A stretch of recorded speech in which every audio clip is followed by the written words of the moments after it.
Cancer mo nanay ko? Dok, anong kailangan gawin? Ano pwede igamot sa kanya? Kailangan ba siyang operahan? Dok, kung gusto niyo, pwede niyo kukunin lahat ng dugo ko. Pwede ko bigay lahat. I'm sorry, Iha. I'm sorry. I believe that wala nang silbi ang pag-opera pa sa kanya. May taning na ang buhay ng nanay mo.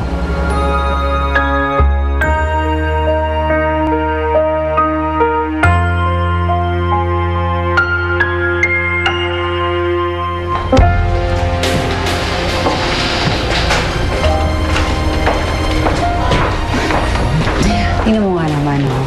Wala naman pala akong dapat nang gawin, eh. Kasi may brain cancer naman pala yung nanay niya, mamamatay na rin lang. Let's go.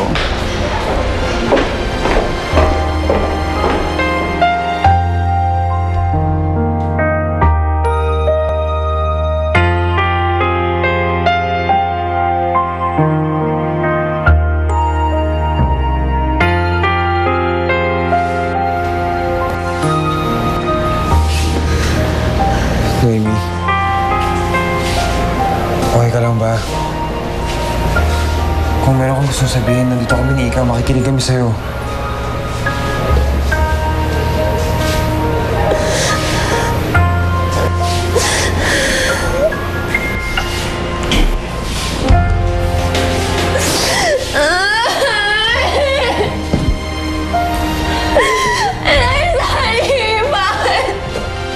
Sige lang, Noemi. Labas mo lang yan.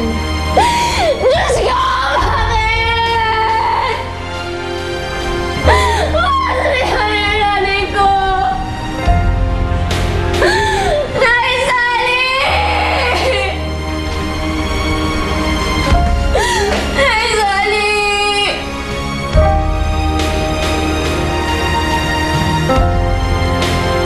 Ikaw na Nay Sally ko.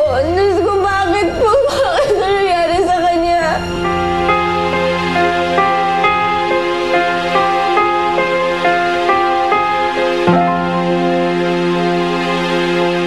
Bakit kailangan mo pa akong ipagtabi ng pera sa bangko? Okay na naman ako na nag-iipon sa alkansya ko.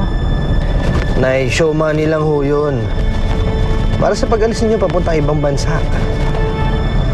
Ganun ba yon? Pero, di ba roon na pag-usapan na natin na hindi kami mauna ni Lourdes sa'yo? Pabutan na ho yung maaga pa lang, naghahanda na tayo. Ang dami mo yatang pera ngayon. Nakabili ka ng bahay tapos naipagtabi mo pa ako ng pera sa bangko. Raul, saan mo ba kinukuha yung pera mo? Hindi nyo ho kailangan itanong yung mga bagay na yan. Basta ang lagi ninyong tatandaan, lahat ng ginagawa ko, ay ginagawa ko para sa inyo. Para sa pamilya natin.